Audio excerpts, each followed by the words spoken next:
고린도후서 5장 13절을 같이 한 목소리로 읽겠습니다. 고린도후서 5장 13절입니다. 우리가 만일 미쳤어도 하나님을 위한 것이요 만일 정신이 온전하여도 너희를 위한 것이니. 여기까지만 읽겠습니다.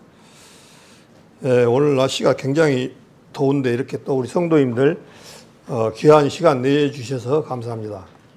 여기 고개 숙인 영혼들 주님께서 특별히 더 귀하고 은혜를 채워주시기를 원합니다. 제가 이 앞에 무슨 설교를 했는지 목사님도 한 번씩 물어보잖아요. 예수 복습을 저도 잘 몰라요, 사실은. 근데 또 그 얘기를 물어보면 얼마나 어렵겠습니까, 사실은. 그래서 오늘 이 앞에 말씀 가운데 안 잊어먹으라고 에베소서 1장 3절을 보겠습니다. 신령한 복에 대해서 말씀을 드렸습니다. 에베소서 1장 3절에 보니까 제가 읽겠습니다. 찬송하리로다. 하나님 곧 우리 주 예수 그리스도의 아버지께서 그리스도 안에서 하늘에 속한 모든 신령한 복으로 우리에게 복 주시되. 자, 제가 이거 신령한 복을 말씀드렸습니다. 우리 세상에서 사람들은 굉장히 복 받기를 합니다. 명절 되고 그러면 복 많이 받으십시오. 또 생일 되면 복 많이 받으십시오. 뭐 결혼식 하면 복 많이 받으십시오. 이런 축복된 얘기를 복을 많이 받으려고 합니다. 근데 이 진정한 복을 알고 하는 건지, 저 말을 하는 건지, 듣는 사람도 이 말을 듣고 하는 건지 한 번쯤 가만히 생각해 보시기 바랍니다. 그런데 이 여기서 신령한 복으로 말씀하셔서 이 세상에서 주는 복 받으십시오 하는 부분들은 전부 이 세상 겁니다. 이 세상 것은 우리의 연수가 70이요 강건하면 80이라도 수고와 슬픔뿐이라고 말씀하셔서 우리들 보통 다윗을 통해서 우리의 연수가 70이고 좀 더 살면 80이라. 물론 나라별로 환경 여러 부분으로 차이가 나겠죠. 또 개인의 건강 상태라든가 이런 걸로 빨리 그것도 못 살고 죽으신 분, 또 훨씬 더 많이 살고 살아가는 사람도 있겠지만은 결론은 거기서 얼마 안 됩니다. 거기서 그겁니다. 세상에 영원히 살고 싶어 했던 우리 그 중국의 시제왕 진시황 잘 알잖아요. 진시황이 몇 살이나 죽었을까요? 진시황이 그렇게 살고 싶어서 불로초를 온통 세상에 다 보내서 했지만은 불로초 찾았습니까? 못 찾았습니다. 우리 광명 세면교라으면 찾았을 건데 그거를 모르는 거예요. 그걸 빠뜨렸어요. 진짜로. 49세에 죽었습니다. 지금 여기 49살 이상 되신 분들이 대부분이죠. 진시황보다 더 많이 살으셨어. 예? 진시황은 49살밖에. 그리고 조선시대 때 왕들의 평균 나이가 44세밖에 안 돼요. 44세 넘으신 분들은 왕들보다 더 오래 사셨어, 지금. 실제적으로. 그걸 생각하면 이 세상에는 한 번 죽는 것을 사람에게 정하시며 그 후에는 심판이 있다고 말씀하셔서 꼭 죽을 수밖에 없어요. 예. 저 이제 이 얘기를 우리 자매님들, 성도님들한테도 많이 물어보고 주위 사람들한테도 고민이 많아요. 주위 사람들도. 이 세상에서 가장 구원받지 않은 사람들한테 물어보면요. 이 세상에 제일 무서운 것이 뭐냐니까 이 죽음입니다. 그 히브리서에도 그랬어요.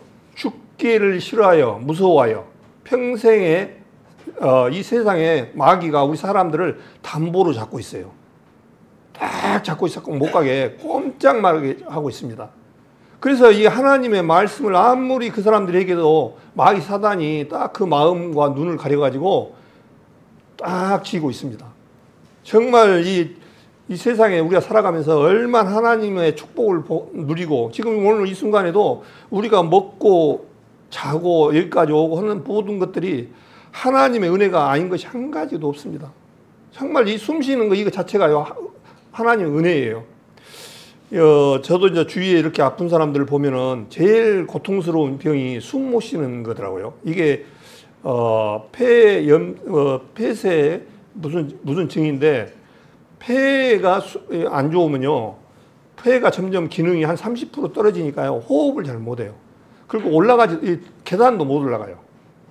그런 분을 보니까 너무 힘든 것을 보여지니까 우리는 지금 이렇게 그런 상태가 아니잖아요. 너무나 감사하잖아요.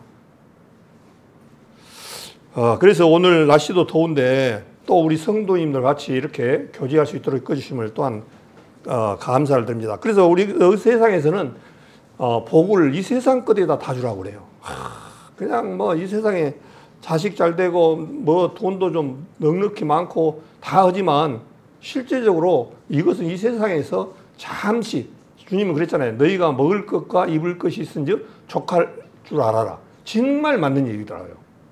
돈이 많으면 편할 것 같지요. 천석구는 천가지 근심, 만석구는 만가지라고 그랬잖아요. 이재용 회장이 더 마음이 편할까요? 우리가 더 편할까요? 우리가 훨씬 편합니다. 그분은 다스리는 인구들이, 식구들이 얼마나 많이, 몇백만 명 됩니다.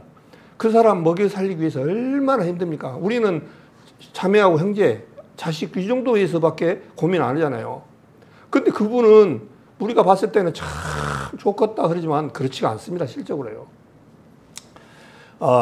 부자는 배부름으로 자지 못한다라고 전도서에도 말씀하셨어요. 우리 밥을 먹으면 과식은 어떻습니까? 저녁에 잘 때 엄청나게 부담스럽잖아요. 완전히 막 잠을 못 자. 얼마나 먹었던 거, 특히 뷔페 같은 거 먹고 나면 막 얼마나 평상시보다 몇 배를 먹어가지고 저녁에 처음은 잠이 안 오니까, 배부르니까 뛰어드셔야 밥을 해. 거기다가 또 안 되면 소화제를 먹어야 돼. 예? 그렇게 먹어야 잠을 자요. 그러니까 이게 주님 말씀은 너무나 감사해요. 너희가 먹을 것과 입을 것은 족한 줄 알아라. 그래서 우리 여기서 신령한 복으로 우리에게 복 주시래 그렇게 됐습니다. 이 복은 영원한 복입니다. 오늘 주보에도 그렇겠잖아요. 11장 25절입니까? 그게 마태복음, 요한복음 11장 25절인가 보면 부활에 대해서잖아요. 나는 부활이요 생명이니 나를 믿는 자는 영원히 죽지 아니하고 나를 살아서 믿는 자는 영원히 죽지 아니라 그런 말씀이세요. 나를 믿는 자는 죽지 아니하고, 그러니까 영원히 살아서 나를 믿는 자는 영원히 죽지 아니하리라고 말씀을 하셨습니다. 그래서 이 복은 어떤 복이냐니까 영원히 죽지 않는 복이에요. 그래서 이 100번 말씀을 드리지만 이 사람의 우리 사망이 왜 왔냐고 그것을 정확하게 성경에서 말씀하고 있어요. 한 사람으로 말미암아 죄가 들어오고 죄로 말미암아 사망이 왔다라고 말씀하셔서 우리가 이렇게 늙고 병드는 것은요 죄 때문에 그래요. 특히 우리 어르신들 그걸 기억을 잘 하셔야 돼요. 이게 물론 금방 또 잊어먹어요. 그렇지만은 또 그래야 이제 이렇게 설교하신 분들 마음 편하더라고요. 잊어먹어야 또 이렇게 뭐시거지 다 알고 있어 보면 참 말을 계속 할 말이 없잖아요. 그래서 신령한 복으로 복 주시려고 해서 이 신령한 복은 어떤 복이냐? 영원히 살 수 있는 복. 예수님은 영원한 생명으로 오셨다고 말씀하셨어요. 그래서 에베소서에도 4장에도 너희가 생명에서 떠나 있도다 이 말씀이 있어요. 생명에서. 이 세상 사람들은요 생명에서 떠나 있다는 거예요. 그 생명은 오늘 잠깐 사는 그런 생명이 아니에요. 영원한 생명, 신령한 생명, 영원한 생명. 그래서 예수님께서는 나를 살아서 믿는 자는 죽어도 살겠고 무릇 살아서 나를 믿는 자는 영원히 죽지 아니하리라 그렇게 말씀하셨어요. 그래서 영원히 죽지 아니하리라 하니까 이 육신을 거기다 대보면 이해가 안 돼요. 육신을 의시했는데 죽을 수밖에 없는데 왜 영원히 안 죽는다냐? 그 얘기가 아닙니다. 거듭나지 못하신 분들이 이 말씀을 그렇게 설교를 해요. 그거 아닙니다. 예수의 생명이 들어온 사람들은 비록 잠시 좀 죽지만은 근데 우리가 사실 구원받은 사람은 죽는다고 표현함보다 잠잔다라고 표현하는 게 맞습니다. 잠잔다라고 표현을 많이 하셔요, 성경에. 잠잔 사람은 다시 일어날 수 있잖아요. 그래서 잠잔다라고 말씀을 하고 있습니다.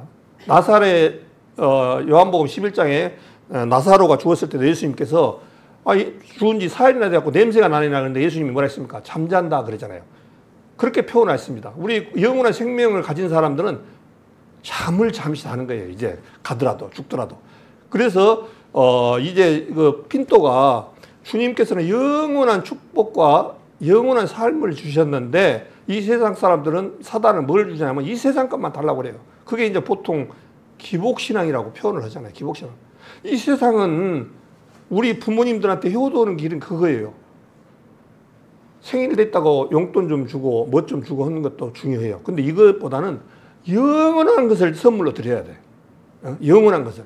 내가 가지고 있는 이것을 못 드렸을 때는 평생 후회됩니다. 평생 후회. 그야말로. 그래서 하늘의 신령한 복으로 우리에게 복 주시되 그렇게 하셔서 신령한 복은 우리가 첫째는 하나님하고 우리가 관계가 어떤 관계냐면 멀어져 가지고 하나님으로부터 우리는 원수된 자였습니다. 그 전에는, 구원받기 전에는. 그러니까 이 세상 사람들은 지금 어떤 사람들이냐니까 하나님과 원수적으로 살고 있는 거예요. 예. 하나님의 그 신령한 복으로 복을 받지 못해서 마귀 사단을 쫓아서 살아가는 사람들이에요. 그래서 주님께서는 또 내가 누가복음 19장에 보면은 내가 잃어버리는 자를 찾아 구원케 하려 하심이라. 예수님 오신 목적이 여러 모습입니다만은 첫째는 뭐냐면요, 생명에서 떠난 자를 생명을 살리는 것을 목적으로 오셨어요. 그래서 이스라엘 백성들은 어땠습니까? 요한복음 6장에 보면은 오병이어 사건이 나옵니다. 예수님께서 보리떡 5개와 물고기 2마리로 5,000명을 먹이셨어요. 그리고도 12바구니를 남기셨어요. 아, 설마 그랬을까? 설마 그랬을까요? 그러니까 이스라엘 백성들은 너무 좋았습니다. 예수님만 따라다니면 먹고 사는 데를 걱정할 것 같다 하고 왕을 삼으려고 했던 그런 장면이 나옵니다. 예수님만 왕을 따라다니면 먹고 사는 문제가 해결되니까. 그렇지만 예수님께서는 그것은 일시적이다, 잠시적인 거기 때문에 주님께서는 그걸 주시지 않기 위해서 산으로 도망가 버렸습니다. 예, 예수님은 이 세상에 따라서 실제적으로 우리가 먹고 있는데 진짜를 주려고 왔는데 진짜를 받으려 생각을 안 해요. 그래서 힘든 거예요. 우리 구원받은 성도님들이 말씀을 전하면 영적으로 눈이 감겨 있는 사람들한테 그분들은 어떤 생각을 갖고 있냐면 하나님이 없다라고 생각을 하시는 분들이에요. 근데 그분들한테 하나님이 있습니다라고 이렇게 들리려는 것이 얼마나 쉽겠습니까? 또 이 세상의 사람들은 자기 아버지가 누구냐니까 마귀 사단입니다. 너희는 너희 아비 마귀에서 났다고 하셔서 마귀를 쫓아갔던 사람들인데 어떻게 하나님이 있다라고 참된 양식이 있다라고 하면 안 돌아와요, 사람들이. 그래서 신령한 복을 우리한테 구원받은 사람들은 복을 받았습니다. 이 복은 신령한 복은 영원히 하나님과 우리하고 관계가 끊어졌던 하나님의 관계가 영원히 이어져서 이제 죽을 수가 없는 그런 존재로 바뀌어진 복이옵니다. 그래서 그것이 구원이고 제사함이고 거듭남이죠. 그래서 이게 우리가 실제로 제가 오늘 또 정체성을 말씀드렸는데 때로는 우리가 비록 세상에 살아가면 묻혀질 수도 있는데 영적 눈을 뜨고 보면 제가 항상 얘기하잖아요. 우리는 보통 신분이 아니다라고. 네? 그래서 그 다음에 이제 뭡니까?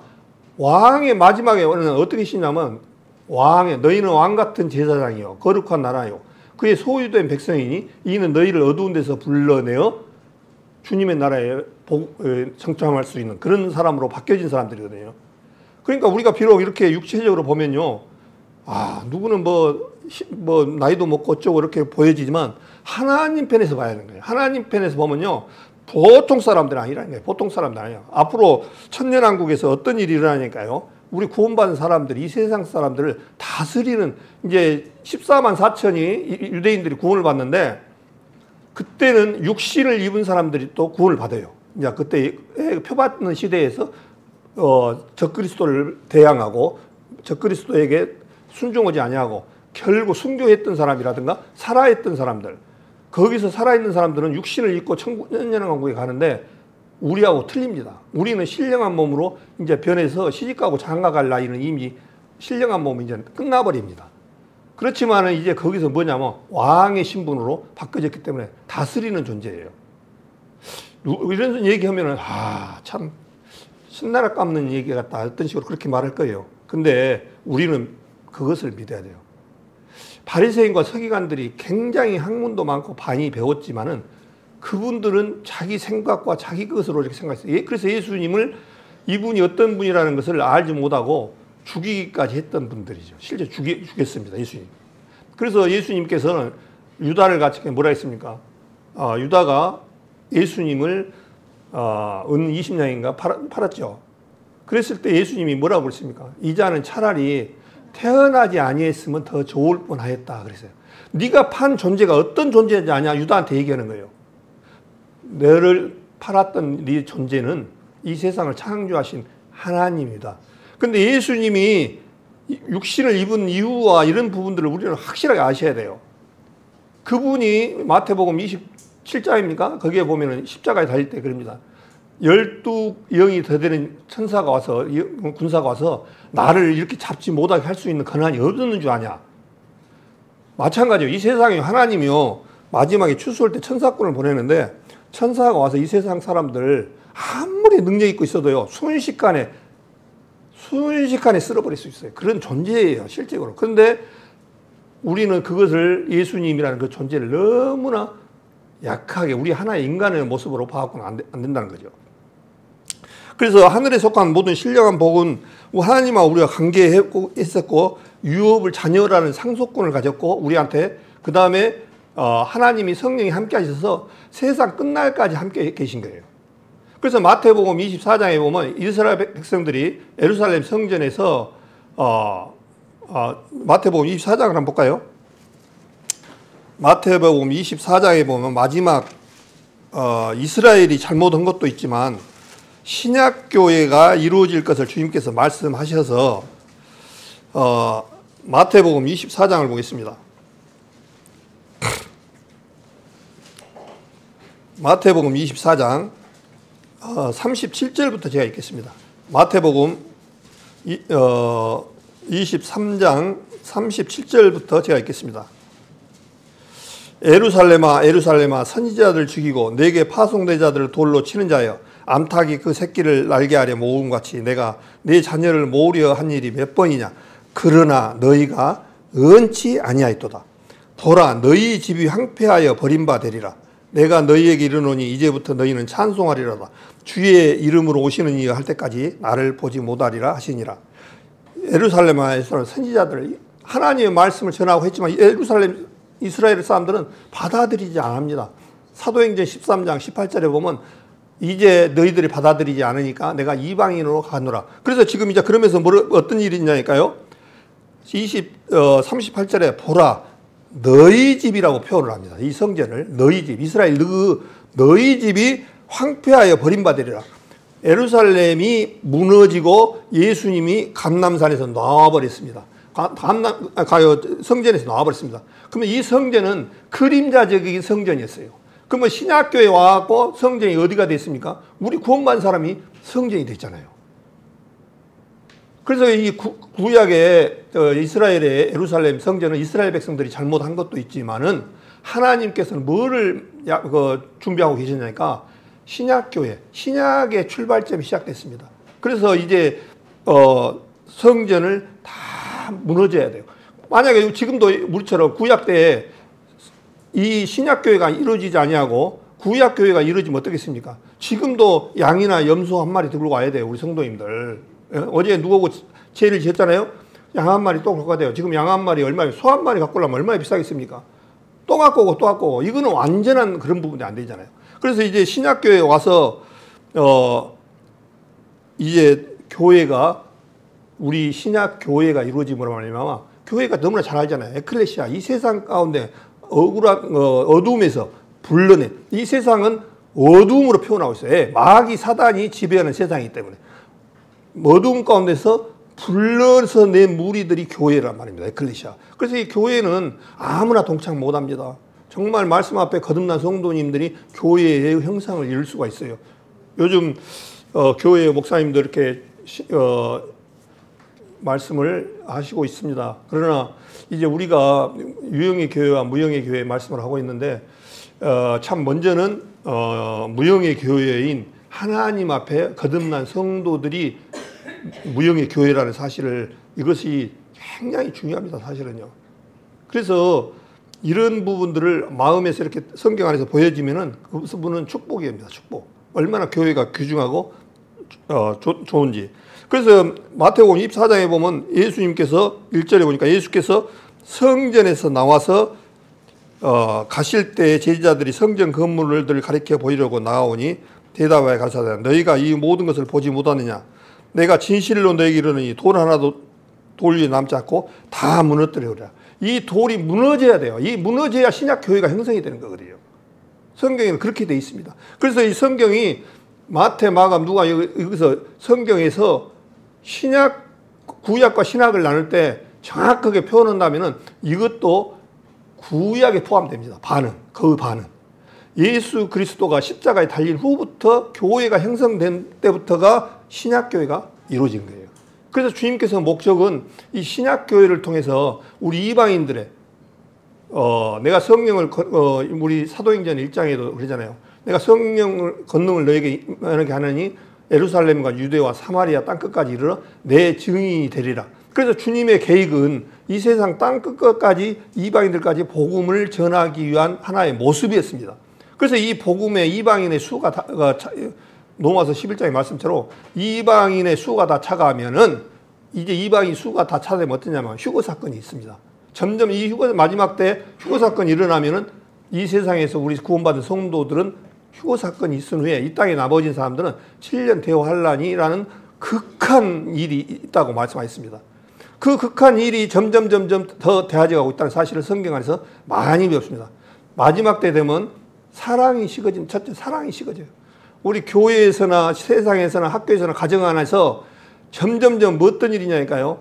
나밖에 몰라요. 사랑이 식어져요. 자식 간에도. 그것을 못 느낍니까? 옛날에 우리 서울 지하철 타면 어떻습니까? 어르신들 오면 타시라고 그렇게 했는데 지금은 물론 노약자석이 있지만 그것이 필요가 없었어요. 노인이 오면 딱 일어서서 또 어디서 만나면 먼저 인사하고. 근데 요즘은 엘리베이터 만나도 너는 너고 나고 몰라 완전히. 또 옆집에 누가 사는지도 몰라.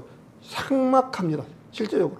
그리고 요만한 소리 들으면은 젊은 고등학생들한테는 너희들 왜 이리 못된 모여서 담배 피우면 완전히 흉기를 돌변해놓고 죽습니다. 완전히 죽입니다. 완전히. 그렇게 삭막한 시대예요. 또 자식도 던져서 죽여버리는 그런 세상이에요. 지금 실제적으로. 너무나 주님이 그렇게 말씀하셨잖아요.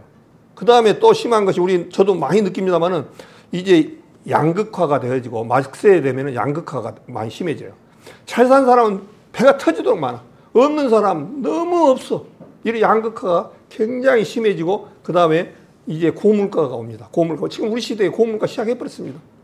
이 통제가 안 될 정도로 이 물가가 엄청나게 올랐습니다.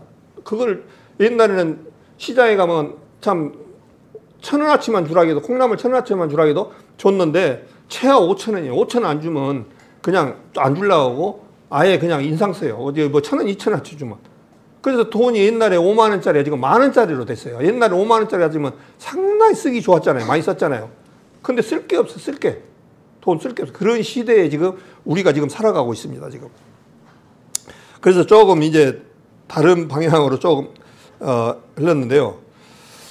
그래서 이제 우리 말씀을 준비하면서 어떤 말씀을 준비할까 참 고민이 많이 되더라고요. 우리 성도님들이 또 사실은 지금 그 설교를 다른 부분들이 상당히 이렇게 다 세상에 일어날 그런 부분들의 말씀들을 하셔가지고 다 압니다, 이제.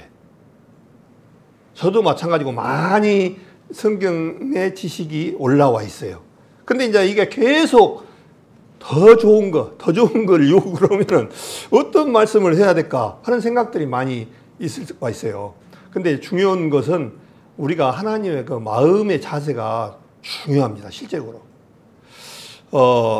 데살로니가 전서를 한번 볼까요? 데살로니가 전서, 암송합니다만 한번 같이 의미하면서 데살로니가 전서 2장 13절에 보겠습니다.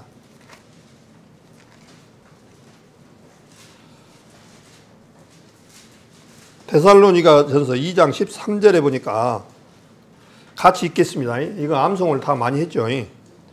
데살로니가 2장 13절 보겠습니다.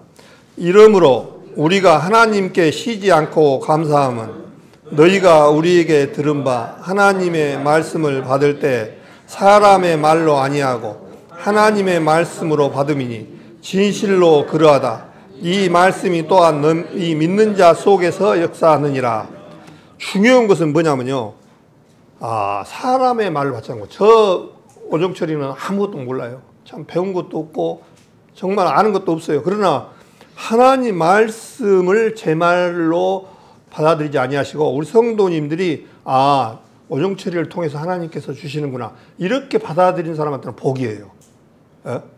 그렇지 않은 분한테는 교회 가도 뭐 그냥 그렇지 뭐 이렇게 생각해 버리신다면 아무 유익이 없습니다. 정말 유익이 없어요. 그래서 우리 저는 이제 정체성을 오늘 얘기했지만은 내가 하나님의 자녀고 하나님의 유업을 이을 자고 정말 나라는 존재는 하나님께서 너무나 큰 축복을 주셔서 행복 온 사람이야. 이렇게 자신을 다스리고 살아가야 돼요. 그래야 기쁨이 있고 이 세상에서 얼마나 이 세상이 어려운 시기예요. 날씨도 덥죠. 경제적으로 지금 경제 세상과 어떤 부분 경제적으로 어렵고 그런 부분들이 한없이 펼쳐져 있잖아요. 그렇지만 위의 것을 바라보니까 얼마나 나는 감사한 사람이냐. 이런 부분들로 위로를 삼고 가야 돼요. 그래서 예수님이 얼마나 우리 인생들을 사랑하는 것인가를 성경에 너무나 쏘셨잖아요. 요한 1서에도 하나님은 사랑이시라 그렇게 말씀하셨잖아요. 우리 보통 사람들이 그런 생각을 해요. 하나님은 사랑의 하나님이기 때문에 지옥이라는 것은 절대 있을 수가 없어. 이렇게 생각을 많이 하잖아요. 그건 똑같아요. 똑같은 우리하고 이 세상 사람도 차이점이 뭔지 알아요? 하나님이 백성이 됐느냐 되지 못했느냐 그 차이점이에요. 그게 중요한데 자기가들이 자기 생각에 맞춰져 가지고 설마 그러려고 이렇게 생각하면 어리석은 거예요. 하나님은 공의의 하나님이에요. 얼마나 우리 인생들을 사랑한지를 성경에서 말씀하셨어요. 주님께서 만약에 하나님은 전부 지옥 가게 안 가고 천국 가게끔 이렇게 해버리지 왜 그랬냐 그렇게 생각할 수도 있어요. 근데 하나님은 우리를 인격으로 대접을 하셔서 스스로 모든 것을 판단하고 할 수 있는 거예요. 그게 로봇하고 틀린 거예요. 로봇은 사람이 조종을 해서 그 조정한 대로 데이터대로 움직이잖아요. 근데 우리는 그런 것이 그런 존재가 아니라는 거죠. 하나님의 형상으로 만든 존재이기 때문에. 그런데 이 하나님의 형상을 만든 사람들이 지금까지 눈이 멀어져 갖고 살아가는데 어떤 그 목적과 의미도 모르고 그냥 살아가는 사람들이 태반입니다. 실제로 너무 많아요. 그래서 이 성경에서 참다운 모습을 보여주셔서 예수님이 로마서 5장을 보겠습니다. 로마서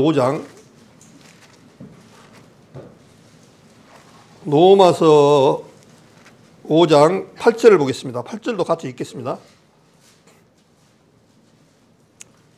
로마서 5장 8절 우리가 아직 죄인 됐을 때 그리스도께서 우리를 위하여 죽으심으로 하나님께서 우리에게 대한 자기의 사랑을 확증하셨느니라. 예수님의 죽음은요, 하나님의 너희를 사랑한다는 것에 마침표예요. 더 이상 이의할 이유가 없어요.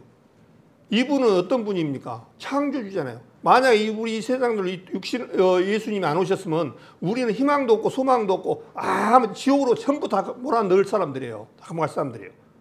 하나님은 공의 하나님이기 때문에 약속의 하나님이에요. 변치 못할 뿐이에요. 그렇기 때문에 예수 그리스도로 거듭난 모든 성도들은 갈 길이 달라버립니다. 완전히. 큰일 나는 거죠. 실제적으로. 그래서 이게 얼마나 하나님 앞에 우리는 구원받은 사람은 다행이고 감사합니까? 그러나 구원받지 못하신 분들은 정말 보통 일이 아닙니다. 실제로요. 그래서 하나님이 얼마나 공의가 높으신 분이냐면 하나님이니까 지옥 안 가게 다 만들면 되잖아요. 그럴 능력도 계신 분이에요. 근데 우리를 인격적으로 대하시는 거예요. 그래서 그것을 받아들이지 않으면 결과적으로 대가는 네가 그 대신 받아라. 이런 식이에요. 공의는. 그래서 공의의 하나님이라는 거죠. 실제로. 하나님이 이렇게 또 역으로 생각해 볼 수 있어요. 지옥이라는 데가 얼마나 무서운 데고 크니까 어떤 일이 있었습니까? 예수님이 하나님 본인이 육신을 입고 오실 수밖에 없어요. 예. 이게 안 되면 해결 안 되면 이 세상 사람들 모두 다 구원받지 못하신 분들은 전부 다 지옥까지 가요. 그걸 아셔요. 그 지옥을 누가 만들었죠? 사단이 만들었을까요? 하나님이 만들었습니다. 마태복음 25장에 보면 하나님이 만들었어요. 누구를 너무 잘 알잖아요. 마귀와 사자와 그 천사들을 집어넣기 위해서 원래는 지옥을 만들어 놨는데 결국에는 하나님 말씀 앞에 순종하지 못하고 돌아오지 못하면은 결국은 마귀와 똑같이 지옥에다 집어넣는 거예요. 하나님이 거짓말을 했으면은요, 자기가 이런 고통을 입고 오실 이유가 없어요. 그런데 얼마만큼 이 사실을 잘 알기 때문에 육신을 입고 오셔야만이 가능해서 창세기 3장 15절에 뭐라 했습니까? 여자의 후손은 네 머리를 상한다고 말씀하셔서 여자의 후손으로 오실 것을 미리 3,500년 전에 미리 말씀하셨다고요. 그러면서 이 여자의 후손으로 오냐? 어디서 죽냐? 미가서 5장에 베들레헴에서 태어나신다고 말씀하셨고 주님 말씀대로 시편 22편에 보면은 어떻습니까? 가시멜 유관을 쓰고 그 다음에 이 옷을 제비 뽑는다라고 말씀하셔서 성경 말씀대로 수없는 주님께서 약속해 놓으신 대로 해 놓으셨어요. 그걸 의미하면 뭔 의미겠습니까? 하나님이 말한 것은 한 점 땅 안에 떨어지지 아니하고 그대로 이루어진다는 사실을 우리는 간과하면 안 돼요. 그대로 이루어집니다. 그대로요. 그러니 구원받은 우리가 이것이 얼마나 크겠습니까? 실제적으로 먼저는 그 예수님에 대해서 이 앞에 성도님들도 말씀하셨지만은 이 예수님은 우리 하나님은 영적 존재이기 때문에 이 우리 죄 문제를 해결하려면은 육신을 입어야 돼요. 근데 이 세상에서는 육신을 입을 존재들이 아무도 없어. 예, 아담의 후손이기 때문에. 그래서 예수님은 나는 하늘에서 내려온 자다. 아버지께서 나를 보내주셨다. 그렇게 말씀하셔서 표현을 해요. 그래서 하늘에서 죄 없는 분이 마리아의 배를 빌려서 오셔서 예수님께서 그 어려운 고통을 겪으시고 다 이뤘다 하시고 휘장이 우리에서 따라 찢어짐으로 말미암아 하나님과 우리의 관계는 이미 이제는 화목된 자로 바뀌어 버렸습니다. 휘장 안으로 우리는 들어갈 수 있는 담력을 얻었다라고 히브리서 10장에도 말씀하셨습니다. 휘장 안에 들어갈 때는 꼭 피가 필요한데 이제는 휘장이 찢어버렸습니다. 옛날 구약은 이제 무효. 진짜로 예수님의 보혈로 구원받은 사람들은 예수님의 보혈로 우리 몸을 칠해져서 실제적으로 봤을 때 하나님이 봤을 때 우리의 모습이 예수님의 보혈만 보이는 거예요. 그게 은혜죠, 은혜. 그래서 우리가 구원받은 이런 부분들이 참 얼마나 귀중한지 몰라요. 정말 너무나 귀중한데 그것을 잃어버리고 망각하고 할 때가 많습니다. 정말 어떤 일이 있어도 저도 마찬가지예요. 이 사단이랑 있기 때문에 베드로전서 5장 8절에 돌리잖아요. 너희를 사자가 우는 사자같이 너희를 삼킬 자를 찾기로 다닌다고 말씀하죠. 이 사단은 그걸 느껴야 돼요. 굉장히 못된 것만 우리 마음을 어지럽게 하고 그랬습니다. 그리고 누가복음 23장인가 보면 베드로 보고 그러잖아요. 예수님이 가시면서 너를 밀 까부리려고 사단이 너를 천구해놨다. 그래서 너희 믿음이 떨어지지 않기 위해서 내가 너를 기도한다라고 말씀하셨어요. 정말 이 주님 말씀을 굳건히 붙들고 꼭 나가야 됩니다. 그럼 축복이 있어요. 우리 성도님들도 다 마찬가지로. 그래서 이 마태복음 13장을 한번 볼까요? 마태복음 13장을 보면은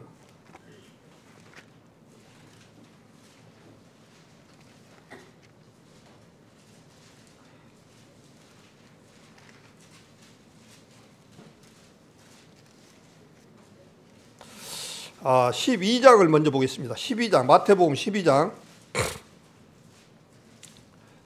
마태복음 12장 46절부터 제가 읽겠습니다. 예수께서 무리에게 말씀하실 때 그 모친과 동생들이 예수께 말하려고 밖에 섰더니 한 사람이 예수께 여짜오되 보소서 당신의 모친과 동생들이 당신께 말하려고 밖에 섰나이다 하니 말하던 사람에게 대답하여 가라사대 누가 내 모치며 내 동생들이냐 하시고 손을 내밀어 제자들을 가리켜 가라사대 나의 모친과 나의 동생들을 보라. 누구든지 하늘에 계신 내 아버지 뜻대로 하는 자가 내 형제요 자매요 모친이라 하시더라. 예수님이 지금 사람들이 생각할 때는 육신의 동생들 여기서 보니까 뭐라냐면 예수께서 당신의 모친과 동생들이 옆에 있나이다. 그러니까 예수님은 아니다. 육신의 모친 동생이 내 부모고 내 동생들이 아니다. 그 얘기를 얘기하고 있는 거예요. 예. 이거는 육신으로 난 자녀거든요. 그래서 주님이 뭐라 하냐니까 49절에 손을 내밀어 제자들을 가리켜 가라사대 나의 모친과 나의 동생들을 보라. 그렇게 말씀하셨어요. 제자들은 하나님 앞에 이제 거듭난 성도들을 의미합니다. 제자들, 12제자들을 얘기를 하고 계셔요. 그래서 이 동생들이 진짜 내 동생이고 그 얘기는 뭐겠습니까? 정말로 유업을 이을 자라는 거예요. 그 당시 예수님의 동생들은 13장에 보니까 13장을 한번 보겠습니다. 더. 유대인들이 예수님을 어떻게 생각했느냐면은 55절에 보니까요. 이는 그 목수의 아들이 아니냐. 그 모친은 마리아. 그 형제들은 야고보, 요셉, 시몬, 유다라 하지 않느냐. 그렇게 있어요. 그러니까 예수님은 뭐라 하냐니까 모친 마리아도 내 형제가 아니고 부모가 아니고 제자들이 자기 형제요 자매라고 이런 식으로 말씀하고 있어요. 그것은 뭐겠습니까? 거듭난 부활성도, 이걸 중요하시는 거예요. 근데 실제적으로 예수님이 태어난 후에 어떤 형제들이 여기 성경에 뭐라고 되냐니까요. 야고보라는 육신의 형제도 있었고 요셉의 형제도 있었어요. 시몬, 유다라 하지 않느냐. 4명의 지금 현재 또 4명에다가 누이들이 몇 명 있었는지는 정확하게 모르지만 56절에 보니까 그 누이들은 다 우리와 함께 있지 아니하냐. 그런지 이 사람이 이 모든 것이 어디서 났느냐 하고 그렇게 되어 있습니다. 예수님의 육신의 형제 야고보, 요셉, 시몬, 유다, 그 다음에 누이들이 있었다는 거예요. 근데 이 육신으로 봐보면 아이 진짜 안면 몰수네 이렇게 생각하겠죠. 근데 예수님은 진짜로 이것을 가르쳐 주려고 그런 게 아니라 너희 이 육신은 갖고는 안 된다. 거듭난 성도 사람이 부모고 제자고 유업을 이을 자다. 그 얘기예요. 여기 야고보나 요셉, 시몬, 유다 실제로 어떻습니까? 이분은 마리아로 육신으로 난 아들들이에요. 그러나 하나님께서는 성령으로 난 분이거든요. 그렇기 때문에 이분들도 30살까지 같이 살 때 얼마나 참 대단했을 것 같아요. 같은 집에서 살았잖아요. 어떻게 보면. 나이 차이는 좀 났지만. 그런데 육신으로 바라보면 어떻게 보면 참 믿기가 어려웠을 것 같아요. 그러잖아요. 너무 많은 것을 알아. 그러잖아요. 그런데 그래갖고 이 육신의 형제들도 처음에는 잘 믿지도 않았습니다. 그 내용이 잠깐 나와요. 요한복음 7장을 보겠습니다. 요한복음 7장에 보면은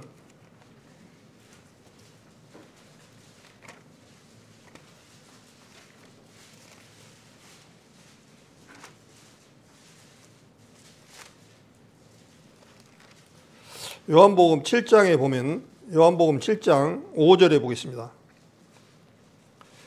이는 그 형제들이라도 예수를 믿지 아니함이라. 이 육신의 형제들이 예수를 믿지 아니했습니다. 처음에는 자세히 어떤 그런 부분은 나와 있지 않지만 육신의 형제들 믿지 아니했어요. 그런데 이제 부활 후에 육신의 동생들도 이제 예수님이 어떤 분이라는 것을 알고 구원받은 그런 부분들로 표현을 하고 있습니다. 야고보서를 누가 썼죠? 네, 야고보서니까 야고보가 썼겠죠. 근데 이 야고보가 성경에 크게 세 분이 나옵니다. 알페오 아들이, 세베대 아들이 야고보가 나오고 알페오 아들 야고보가 나옵니다. 거기다가 예수님의 육신의 동생인 야고보가 나옵니다. 세 사람이 크게 이렇게 성경에 나와요. 그래서 이 야고보서를 누가 썼냐니까 육신의 동생인 야고보가 썼습니다. 참 그렇게 육신으로 살아가지고 너무나 잘할 건데 그 마음의 눈이 떠진 거예요. 그래서 야고보서를 다시 한번 찾아볼까요? 야고보서라고 처음에 뭐라고 시작되냐니까요. 야고보서, 히브리서 다음에 야고보서를 한번 보겠습니다.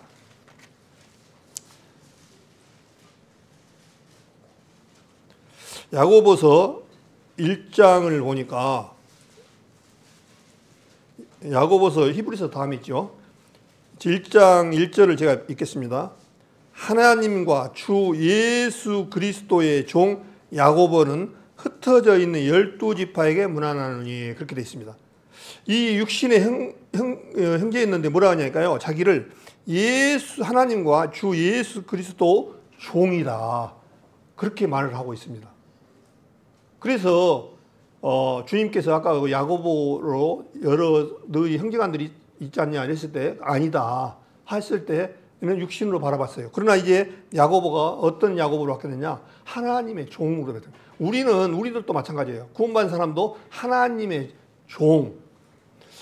종소리는 듣기 싫은 것 같죠. 근데 하나님의 종은 참 좋은 종입니다. 정말 당연하고요. 하나님의 종입니다. 이 세상 사단의 종이 아니라 사단의 종이었는데 우리는 바뀌어졌어요. 하나님의 종으로. 우리도 말 이렇게 해야 돼요. 하나님 주 예수 그리스도 종 누구누구는 이렇게 표현돼야 맞아요. 얼마나 그런데 그 야고보가 또 사도행전 15장에 보면은 15장에 보면은 어떤 사람들이 유대로부터 와가지고 구원만 받아갖고는 안 된다. 율법을 지켜야 한다는 무리들이 나왔습니다. 그게 이제 그 사람들은 율법이라는 이 틀이 엄청나게 이게 벗어지지가 않아요. 갈라디아서도 마찬가지고 이스라엘 백성들 안에는 이 율법이라는 것이 크게 자리 잡고 있어요. 그러다 보니까 구원만 받아갖고는 안 된다. 우리도 마찬가지예요. 구원을 너무 쉽게 받으니까 어떤 분들은 이렇게 해도 하나님의 천국을 받았으니 이거 이렇게 받아도 되는가 하는 생각을 할 수 있어요. 그런데 주님의 은혜는 그런 것조차도 생각할 필요가 없어요. 주만 받으면 되는 거예요. 주만 받으면. 주님께서는 그래서 우리가 구원받는 이것은 무슨 행위가 아니라 100% 순수 100% 주님의 은혜거든요. 그 은혜로 받았던데 사도행전 15장에 보면은 어떤 사람들이 유대로 와가지고 은혜에다가 플러스 율법을 이렇게 얹히려고 그런 거예요. 그래서 이제 그런 부분들을 쭉 이제 베드로가 설명을 합니다. 내가 이방인을 이렇게 옛날부터 주님께서 이방인들에게 복음을 주려고 나에게 말씀하셨는데 그 말씀을 이방에서 일어났던 일들을 쭉 얘기를 하면서 이제 교회가 어지러웠던 그런 부분들을 정리를 베드로가 합니다. 그리고 최종 마지막에는 누가 마무리를 하냐니까 야고보가 마무리를 합니다. 그래서 이제 여러 교회로 이제 우상을 섬기는 것과 목을 매서 죽인 것과 피와 이런 것을 멀리 하라고 결론을 딱 맺습니다. 그 야고보가 누구냐니까 예수님의 동생인 야고보입니다. 참 그거 신기하잖아요. 육신을 다했을 때 옛날에는 참 육안으로 눈이 떠졌을 때는 안 떠졌을 때는 그런 부분들이 참 몰랐어요. 근데 이 육안으로 영적 눈이 떠지니까 이제 슬슬 다 풀어지고 야고보도 크게 하나님 앞에 쓰임을 받습니다. 이 유다서를 쓴 유다는 누굴까요? 유다서는 누가 썼죠? 예. 네. 거기도 마찬가지예요. 그 유다입니다. 예수님의 육신의 형제 유다. 그 사람이 바뀌어져서 어땠습니까? 하나님 앞에 크게 쓰임을 받았잖아요. 그래서 이제 고린도후서 6장을 좀 하다가 조금 빗갔는데요. 고린도후서 5장 13절을 다시 가겠습니다.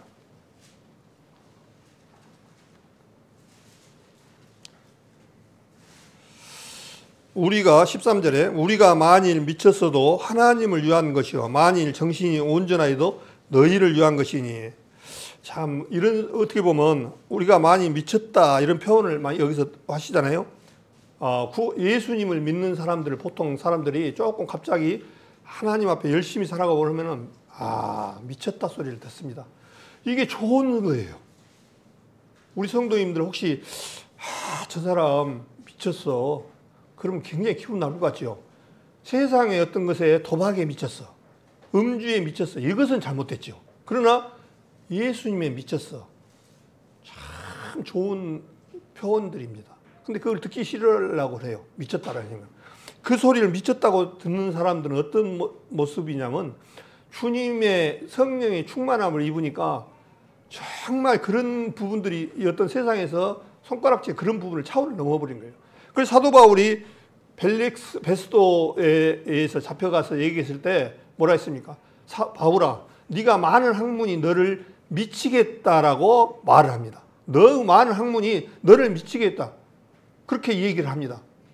그런데 우리 구원받은 사람들 마찬가지로 바울이 말한 것처럼 내가 이 손에 구속된 것 외에는 모든 사람이 다 나와 같이 되기를 원하나이다라고 말씀을 강하게 담대 얘기합니다. 얼마나 이게 사도 바울은 아시다시피 너무나 이 세상에 하나님을 믿는 사람들을 핍박하고 죽이는데 앞장섰던 사람이에요. 그런데 이제 하나님의 다메섹상에서 만나고 나서 눈이 뒤집어져 버린 사람입니다. 눈이 뒤집어져 버렸어요. 쉽게 말하면요. 뭘로? 하나님 것으로. 완전히 영안이 눈이 떠지니까 너무나 큰 거예요. 그러다 보니까 사도 바울은 평생에 어떤 결혼이라든가 뭐 이런 부분들 다 제쳐두고 하나님 앞에 온전히 올인했던 사람 중에 한 사람입니다. 우리도 마찬가지예요. 사도 바울처럼 우리도 또 그러한 성령 충만한 가운데 믿고 살아간 사람은 복이죠, 실제적으로. 그래서 우리가 많이 미쳤어도 하나님을 위한 것이요 많이 정신이 온전하여도 너희를 위한 것이니 그리스도의 사랑이 우리를 강건하시는다. 우리가 생각건대 한 사람이 모든 사람을 대신하여 죽었은즉 모든 사람이 죽은 것이라. 우리 지금 여기 고개 숙인 우리 성도님들은 어떻게 보면 하나님 앞에 우리는 이미 십자가에 예수님에 연합돼서 죽었습니다. 죽고 장사됐고, 왜 장사되냐면 율법에서 해방되려면요 그 길밖에 없어요. 율법은요 절대 지켜갖고 못 이깁니다. 율법은 계속 우리 사람들을 올가맵니다. 너는 뭐 했기 때문에 안 돼. 뭐 했기 때문에 너는 관계없어. 너는 안 돼. 계속 율법은 지적만 해. 우리 그 지적질 잘하는 사람들 보고 말을 하잖아요. 지적질만 한다고. 율법은 지적질만 하는 거예요. 생명은 절대 못 줘요. 율법은. 지적질만 하지 생명을 못 줘요. 생명을 주신 분은 예수 그리스도밖에 없다는 거죠. 생명을 주신 것은. 그래서 모든 사람을 대신하여 죽었으 모든 사람이 죽었느니라. 죽었으면 이걸로 만약에 부활이 없으면 가장 불쌍한 자라고 그랬잖아요. 예수님이 이제 죽었다가 3일 만에 부활할 때 우리도 같이 부활했습니다. 그게 믿음이에요. 나는 십자가에 달릴 때 태어나지도 않았고 그때 장사 되지도 않았는데 나보고 죽었다고 그러네. 하나님 편에서 봐야죠. 하나님 편에서는 그렇게 하셨다는 거예요. 그렇게 하셨어요, 실제적으로. 그래서 모든 사람이 죽은 것이라. 예. 율법과 죄와 사망에서 너희를 건졌다고 그러잖아요. 율법에서 벗어날 수 있는 길은 지켜서 벗어날 수 있는 길이 없어요. 율법에서 벗어날 수 있는 길은 딱 한 길이, 주님은 너무 잘 아셔요. 죽어야 된다는 사실. 우리도 이 세상에 마찬가지입니다. 사람 살다가 죽으면 어떻습니까? 동사무소에 가고 사망신고를 하잖아요. 사망신고는 빨간 줄 딱 그었습니다. 이제 이 세상에서 이 사람은 없어졌어요. 뭐 자동차세 낼 일도 없고, 죽은 사람한테는 뭐 세금 내라는 말도 없어요. 세금 안 내려면 죽으면 돼요. 똑같아요. 우리도 마찬가지예요. 그리스도 안에서도 같이 죽었어요. 왜 죽어야 되냐면 사단의 권세를 끊으려면 죽을 수밖에 없어요. 죽어야 돼요. 이 죽음이 없으면, 그래서 주님께 그러잖아요. 한 알에 미리 죽지 아니하면 한 알 그대로 있고 죽으면 많은 열매를 맺는 자라. 예수님은 하나님의 미라를 오셔서 예수님이 죽으니까 우리 지금 예수님을 통해서 맏아들, 작은 아들, 그 다음 아들 쭉 많은 열매를 맺었던 거예요, 실제로. 그래서 예수님은 하나의 밀로 표현하시고, 그래서 우리는 이제 이 사단의 권세에서 벗어난 사람들이에요. 벗어날 길은 반드시 필요한 것이 뭐냐면 죽음이 꼭 있어야 되는 거예요. 이 죽음을 안 통과하면 절대로 안 된다는 사실을 아셔야 돼요. 이 죽음이 없으면, 그것을 인정하지 않으면 하나님 은혜를 못 받아들여요.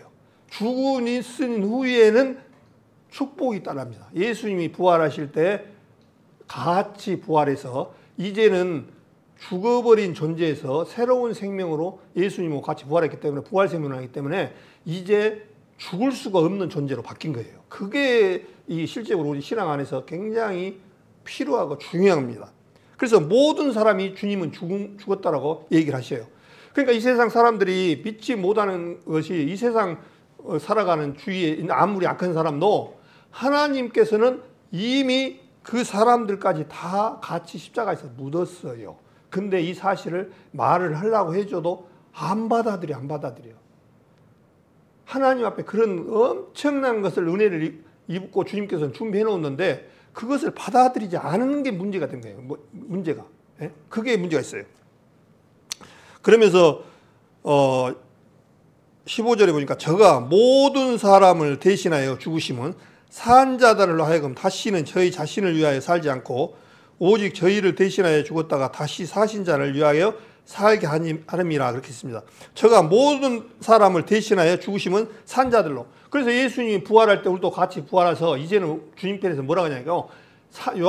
로마서 6장에 보면 6장 11절에 보면 너희를 산 자로 여길지어다라고 말씀하십니다. 산 자로. 그래서 이 세상 예수님께서는 죽은 자와 산 자를 설명할 때 이 육신의 죽음을 표현을 하는 것이 아니라 영적으로 죽었느냐 살았느냐 이것을 말씀을 하고 있어요.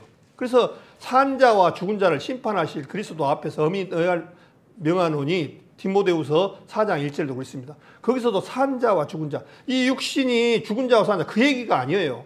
영적으로 말씀 앞에 거듭나서 살아있는 생명을 얻는 자, 그것을 얘기하고 있습니다. 그 생명을 말하고 있습니다. 그래서 산 자, 우리는 이제 주님께서 그랬잖아요. 나는 아브라함의 하나님이요, 이삭의 하나님이요, 야곱의 하나님이요. 그러면서 나는 산 자의 하나님이다. 그래서 산 자가 참다운 하나님의 라고 부를 수 있는 거예요. 그게 자녀고 유업을 이을 자고 하나님의 백성인 거예요. 실제로. 이게 빠져버리고 가지고 일반 교회에서 그냥 예수님만 그냥 교회에 왔다 갔다 해서 나는 어느 교회에 속해 있으니까 하나님의 백성이 됐을 거야. 천만의 말씀입니다. 하나님의 산자로 여기라는 것은 이 말씀이 내 마음 안에서 합해져야 돼요. 우리 성도님들 혹시 마음에 대부분 다 합해졌지만은 그러지 못한다는 그 이해를 해야 돼요. 그러면서 산자, 죽은 자, 이거 의미를 잘 설명을 잘 들어야 된다는 얘기예요. 그래서 이거 누가복음 9장인가도 보면 어떻습니까?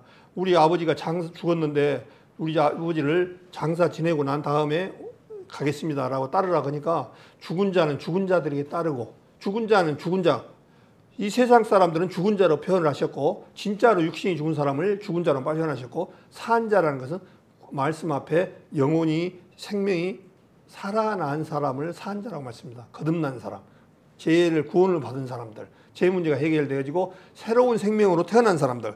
그래서 그런 사람들은 이제 뭐냐니까요.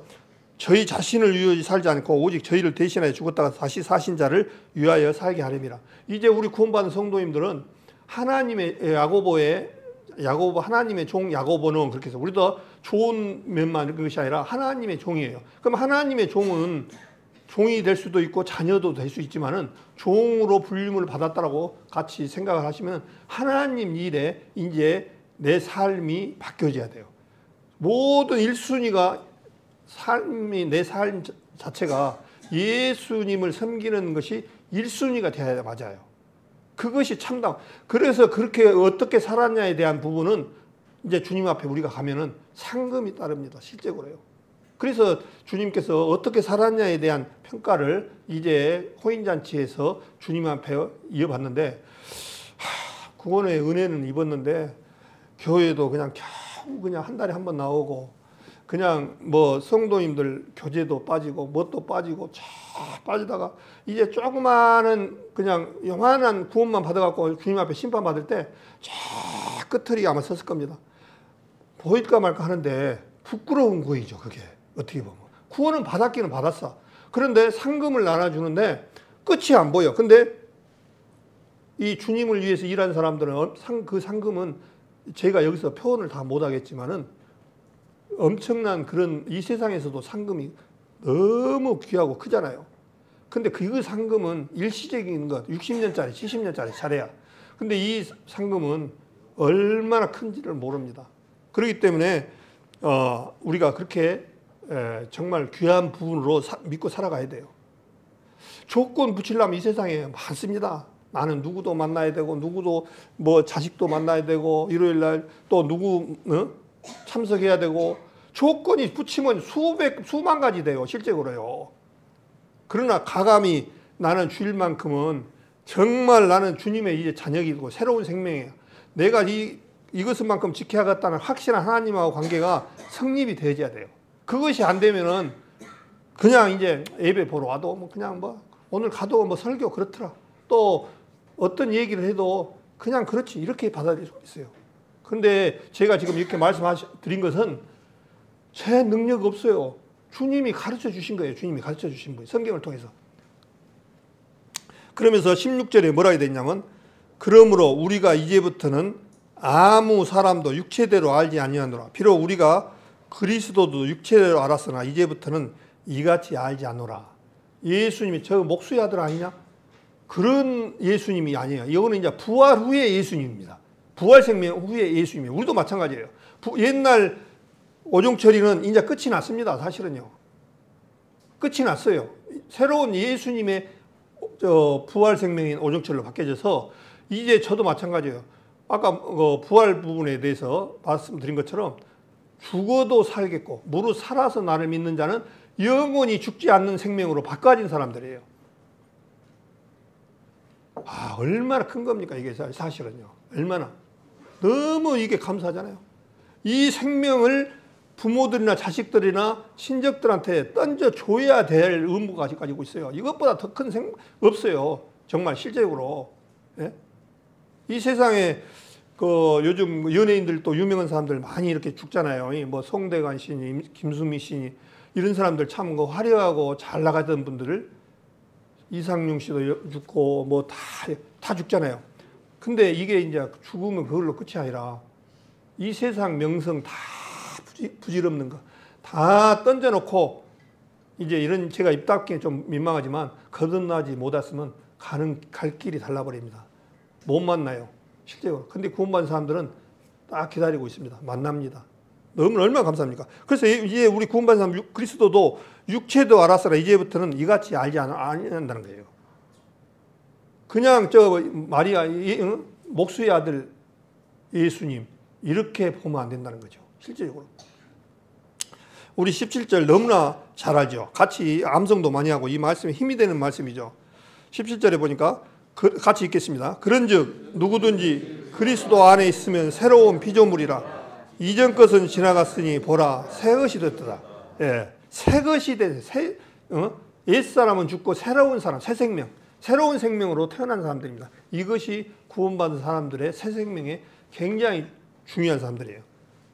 그런즉 누구든지 그리스도 안에 있으면 새로운 피조물이라 이전 것은 지나갔으니 보라 새 것이 됐다. 그리스도 안에 들어간 사람들은 구원받은 사람들입니다.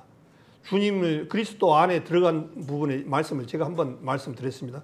그리스도 안에 들어가려면 우리가 막 끄집고 이렇게 들어가는 것이 들어가는가요? 교회 왔다고 들어가진가요? 아닙니다.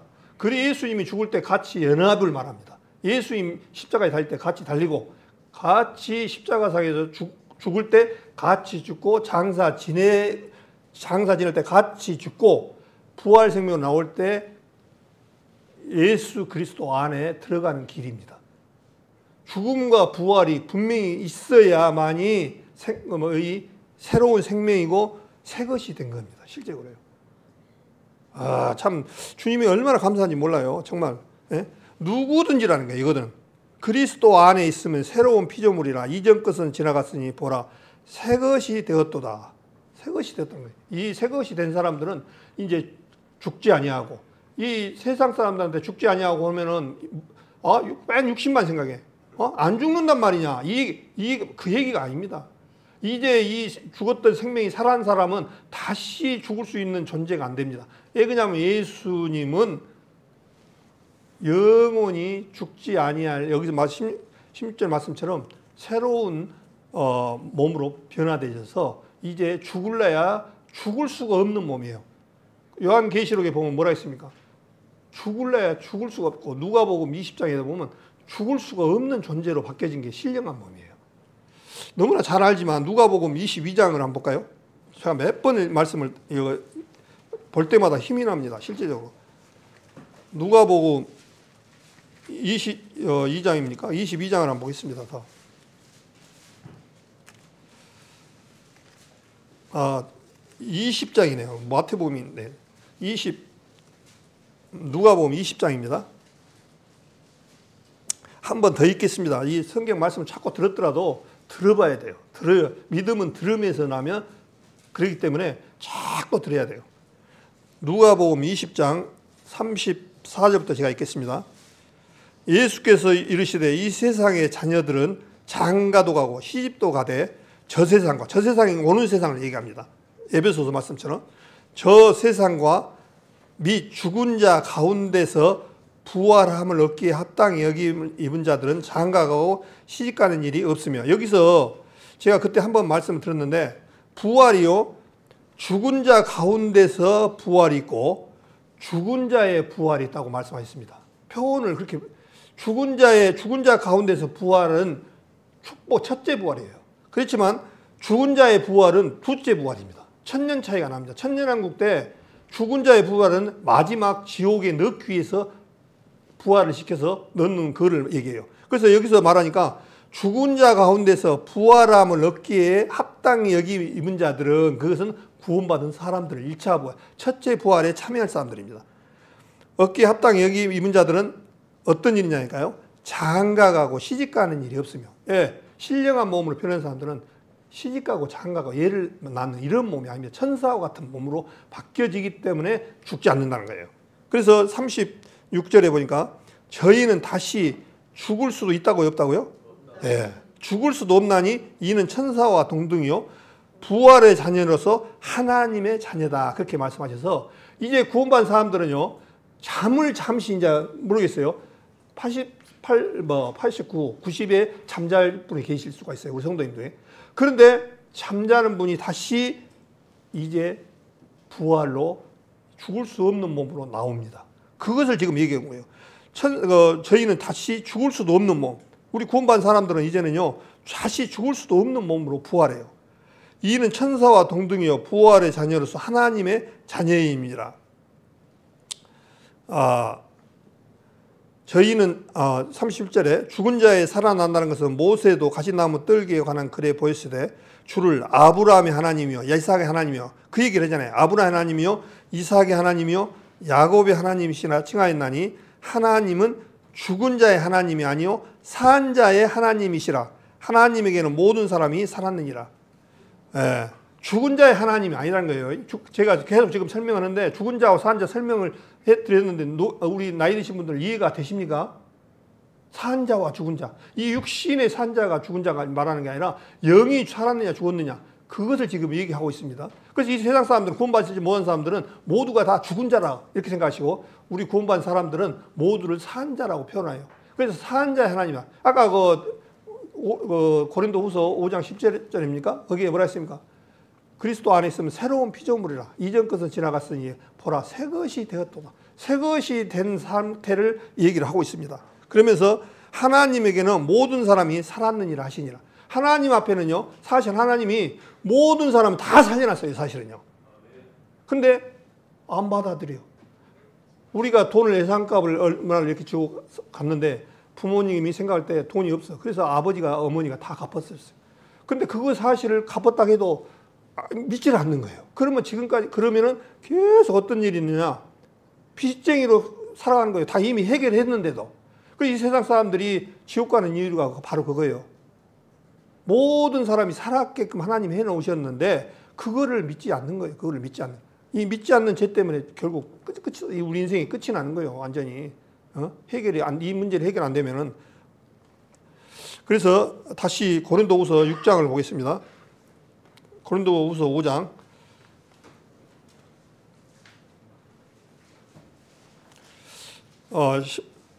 17절 다시 읽겠습니다. 그런즉 누구든지라고 했습니다. 그리스도 안에 있으면 새로운 피조물이나 이전 것은 지나갔으니 보라 새 것이 되었도다. 모든 것이 하나님께로 났나니 저가 그리스도로 말미암아 우리를 자기와 화목하게 하시고 또 우리에게 화목하는 직책을 주셨으니라. 우리는 예수 그리스도로 말미암아 화목하게 됐다는 거예요. 그 전에는 어땠습니까? 골로새서 1장에 21절에 보면 전에 너희 악한 행실로 인하여 그리스도 안에서 하나님과 원수가 되었던 자들이었는데 이제 하나님과 화목이 되어졌다는 거예요. 누구로? 예수 그리스도. 예수님을 보고 뭐라면 화목제물 그렇게 말씀하셨잖아요. 찬송가에 나오잖아요. 화목제물. 하나님과 우리의 화목을 할 수 있는 길은요 예수 그리스도로 말미암아 화목하게 되었던 거예요. 예수 그리스도와 우리의 관계는 십자가로 화목하게 되어지게끔 만들어 주셨어요. 그래서 우리 구원받은 사람들 에베소서의 말처럼 화목, 이제 하나님하고 어떤 관계, 원수였는데, 사단의 자녀였으면 원수였는데, 하나님하고 관계가 화목된 자로, 화목이라는 표현이 얼마나 아름답습니까? 그러잖아요. 가정 안에서도 마찬가지예요. 화목이 얼마나 아름답습니까? 그런 자세로 바뀌어졌다는 거예요, 이게 실제적으로. 그리고 화목하게 하는 또 19절에 이는 하나님께서 그리스도 안에 계시사 세상을 자기와 화목하게 하시며 저희 죄를 저에게 돌리지 아니하시고 화목하게 하는 말씀 우리에게 부탁하셨나. 우리는요 하나님의 화목하게 하는 말씀을 우리한테 지금 부탁하셨어요. 그 화목하게 하는 말씀을 우리가 전해줘야 할 의무가 있어요. 이게 임무예요. 이게 임무. 이 하나님하고 당신은 지금 원수로 지금 있다.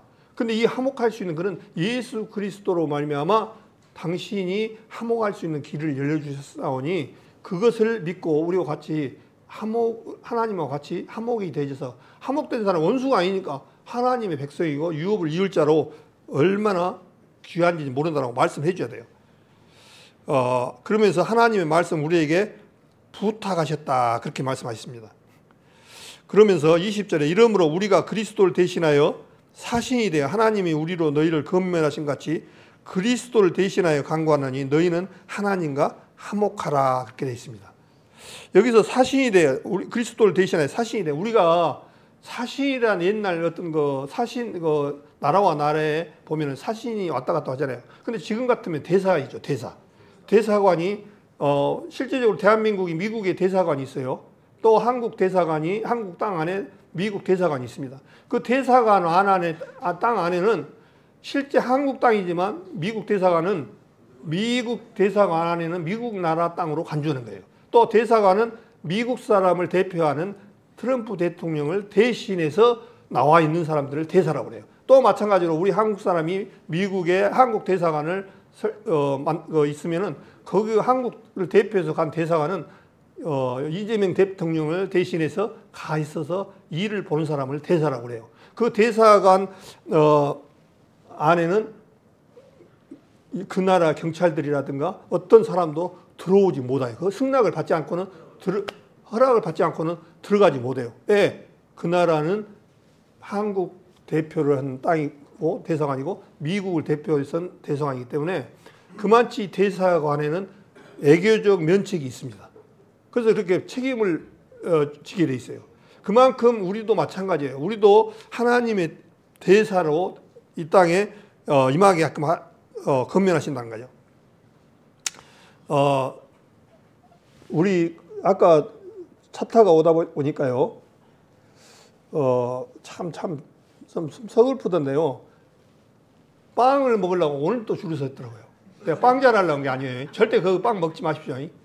빵을 먹으려고 아침 이 더웁죠. 에어컨 끄면 우리 성도님들 죽겠다고 지금 또 다 막 나갈 거예요.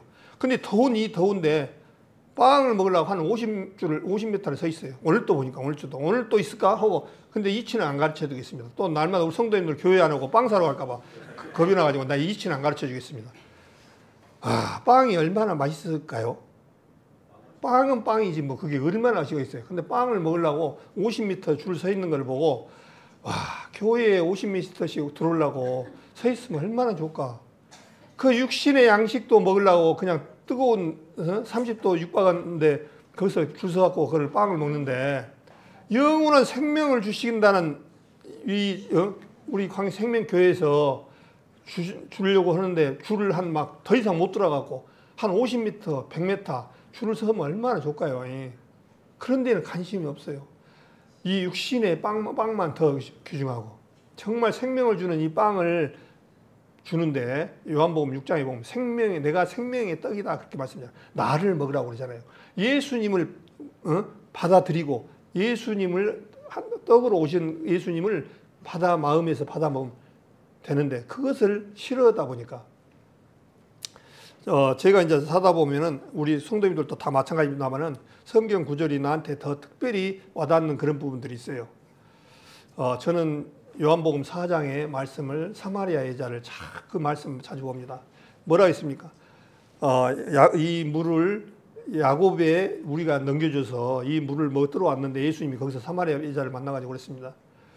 이 물을 먹는 자마다 다시 목마르려니와. 이 사마리아 여자가 물을 들어왔던 이 세상 우물은 먹어도 끝이 없는 이 목이 마르는 물이에요. 우물이에요. 그러나 이 물을 먹는 자마다 그러니까 이 사마리아가 들어왔던 이 물은 이 세상 욕망이고 세상 재물이고 세상 것에 대한 욕망이거든요. 이것은 다시 목말라요. 다시 끝이 없어요. 다시 목마르려니와 내가 주는 물은 영원히 목마르지 아니하리라.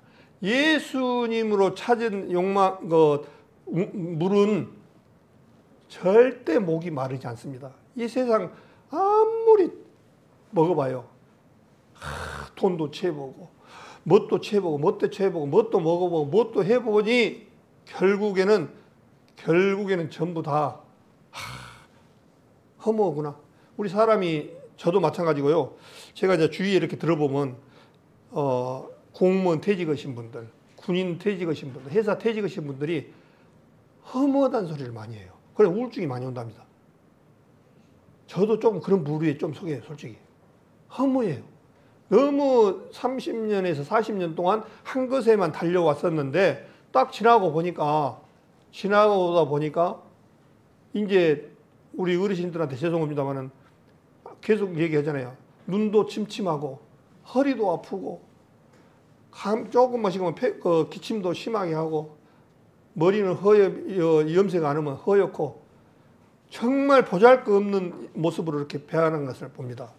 그래서 이런 부분들을 주심으로 말미암아 하나님을 더 가까이 섬기라고 하는 부분이다. 나는 그렇게 생각을 하고 우리 성도님들 참 제가 이렇게 말씀을 드린 것이 아니라 정말 말씀 안에 풍성히 빠져서 정말 이 일요일이고 수요일이고 구역예배고 정말 이 말씀에 가까이 해서 정말 이렇게 풍성하게 살아가는 삶이 되어졌으면 얼마나 좋겠나 하는 생각을 오늘 해봅니다. 그래서 또 오늘 이제 정체성을 갖자라고 하는 부분들은 광영 생명교회의 정체성을 얘기하는 게 아니라 하나님 앞에 주신 그 내가 어떠한 존재고 어떠한 축복을 받았는가 하는 정체성을 가지자 해서 제목을 이렇게 정했습니다.